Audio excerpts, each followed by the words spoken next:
she's a two-man job. But, you know, if you're gonna be a man, you gotta do stuff on your own sometimes.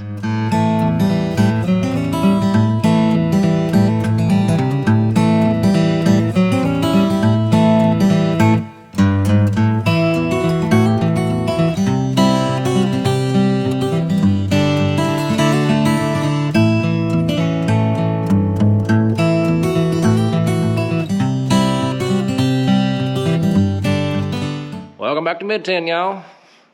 Heavy Chevy's behind us. And what we got here? Box of parts. New flywheel's been ground down. New clutch. More bearings over here. So we got everything together. I was able to get the clutch right here. I was able to get it locally. I mean, I'm gonna say our local O'Reilly's actually was able to get that clutch for this, and they also ground down my flywheel for me. They didn't really want to do one that big, but I told them, man, just, you know, the clutch comes in 2 days, just take your time, and they did it. So they got her fixed. I got the bearings. They go on a new one of these. And then I found the rest of my parts at this place. Drivetrain America. Super helpful people, super helpful. And they actually have, like, this is all, it's an Eaton transmission. As you can see, they're all Eaton parts. These ain't no junkers, it's good stuff. Or at least I think it's good stuff. We'll find out. Get our little table cleaned off here. What are we gonna do first? I don't know. We're gonna figure it out. We gotta take the bearing off of this. We gotta get the parts out. Like this. As y'all can see, Owen's got a hole. New one doesn't have any holes. You don't want them like that. That's bad. That part's complete-ish.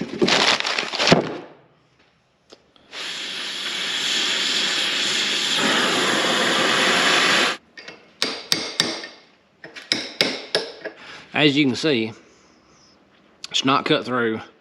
So what I basically did was take the torch and just kind of whittle a little bit of it away, get her nice and warm, that way you can tap it off.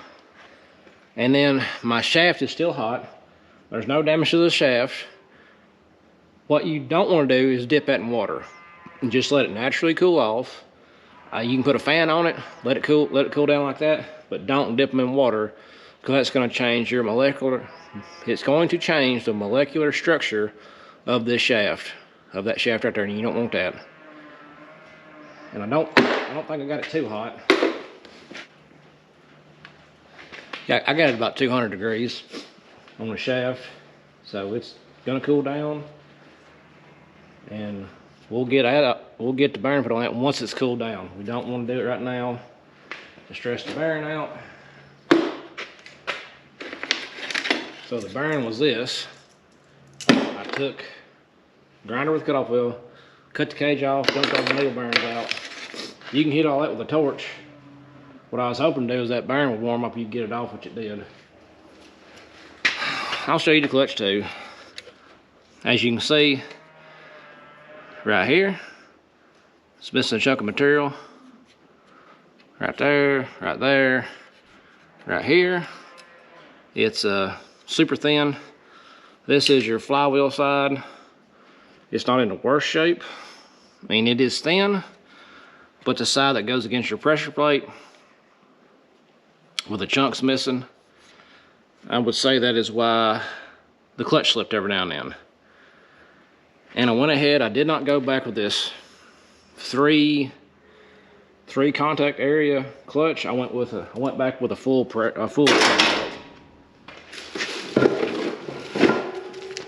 went back old school, full disc. That way you got full contact.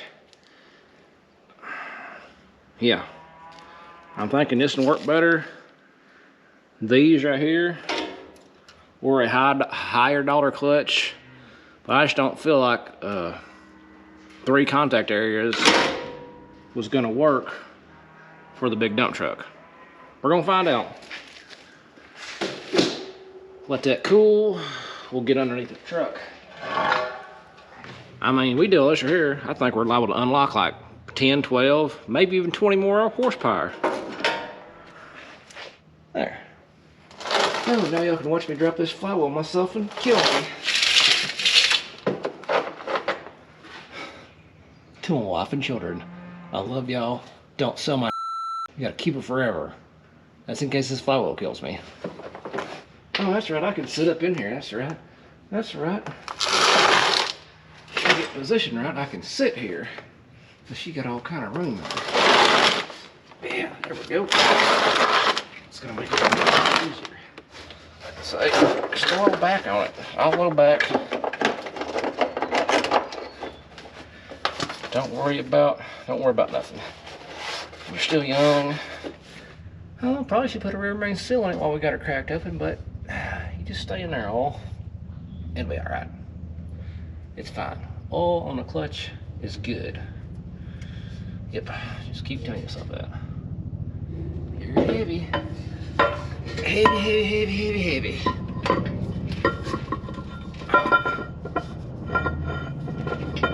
There. Don't you fall off and kill me now. We got a deal. You stay on here. I got you nice and smoothed out. Don't kill me. Now we just got to get that old heavy clutch in here. One more other heavy thing for me to pick up. A little tip. Don't wait for nobody to get off work or come help you do this. Be a man. Do it by yourself. Push up there. Don't fall off. You're gonna fall off, aren't you? Yeah, you're acting like you are. Don't.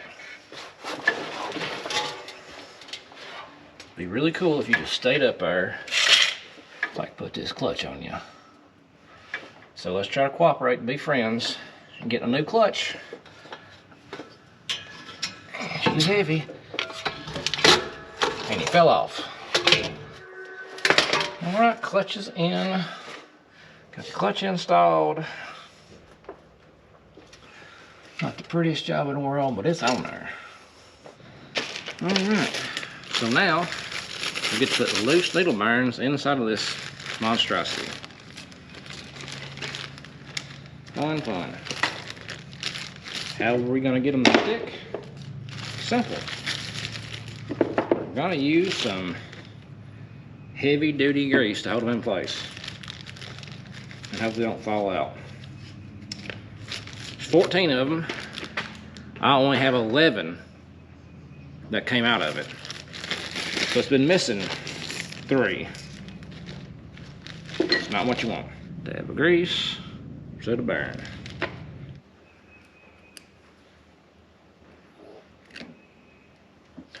Woohoo! Yes! High five. Yeah. Got that thing on there. Don't you fall off there. It'd be real cool if you didn't, man. I need you to cooperate, bro. Good deal. So we can put the bell housing back on now. That's gonna be a trick. Get some bolts. I reckon every part of this truck is just made to be heavy as I can get out. Alright folks, we have gotten the new output shaft cover on, which is this piece. We also put new bearings on the inside of it, new bearings and seals. We had a new throw-up bearing on. Have the transmission housing attached to the transmission. We have the bolts right here, here, there, and there. We have clutch alignment tool still stationary. We got the clutch pressure plate, clutch pressure plate, new clutch inside, and you can see flywheel has been ground. Looks pretty. You got plenty of grease on my face too. Well, I've been out here a pretty good while this morning. It's already midday. Had me by lunch. You know, though, transmission was fighting me pretty hard. I got grease all over me. There's probably some on my face. Ruined yet another work shirt. It's a work shirt, but it's got grease stains and whatnot. The good news is we got her sliding together. That's right. finally got this stupid thing going back together. It has fought me and fought me and fought me some more. So what I have finally had to do, I'll show you with the light. You can see the bolt with a bunch of washers on it. This bolt with a bunch of washers, this bolt over here with a bunch of washers. And you look down in the bell housing, you can see she's finally starting to go together. So I got it up here and I couldn't shove it hard enough to get it in there. She's a two-man job. But, you know, if you're gonna be a man, you gotta do stuff on your own sometimes. But it's going together now. Dad was helping me this morning a little bit. And we got a call, hydraulic cylinder rebuilt for the planter. That's good right there. So he went to get it. He wanted to know if I could do this by myself. I said, probably not, but we're gonna find out. And I about got her in. We just gotta take a few of these bolts out, stack some more washers on them, get them a little bit closer. That way we can put the right bolts in there. And I'm using a little bit of the old Seafoam Deep Creep to lube up the splines. That seems to be working. Now I just got to find my bolts. I got bolts scattered everywhere. I did have them in a little magnetic tray with a piece of painter's tape beside them saying which bolt went where. Nope, not no more. Like there's one in the floorboard, there's another on that side over there. There's a couple just kind of thrown back in the pan. So, you know, it tried to keep them labeled so I know where they go. Not no more. So pitter patter, let's get back at her.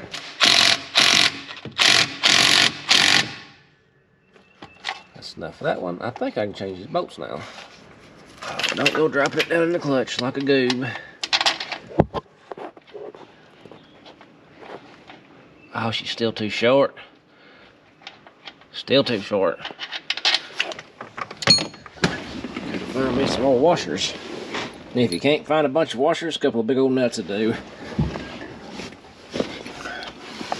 And I figured out I gotta make some kind of holder to hold this mess of wires up, because it's stretching my wires here. It probably looks like I can put a bolt in that little hole right there. Maybe make a little angle iron bracket to hold this mess of junk up. Oh, when in doubt, get the bigger impact.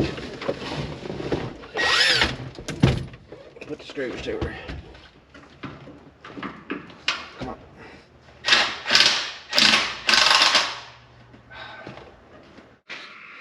All right, folks. We got a few more things buttoned up on the truck. We just need to figure out our starter wires. I should have marked them when I took them off. May or may not have burnt the starter up. You know, hopefully not, but how things are going, probably did. So we're gonna figure that out tomorrow. It is already, it's getting close to 8 now, so I need to get to heading home before the wife, you know, calls and wants to know if I'm dead or not. So we'll catch up with y'all tomorrow when we finish on this and we got our parts for the big planter to put on. But like always, good Lord's willing, we'll catch you on the flip side. Till the next.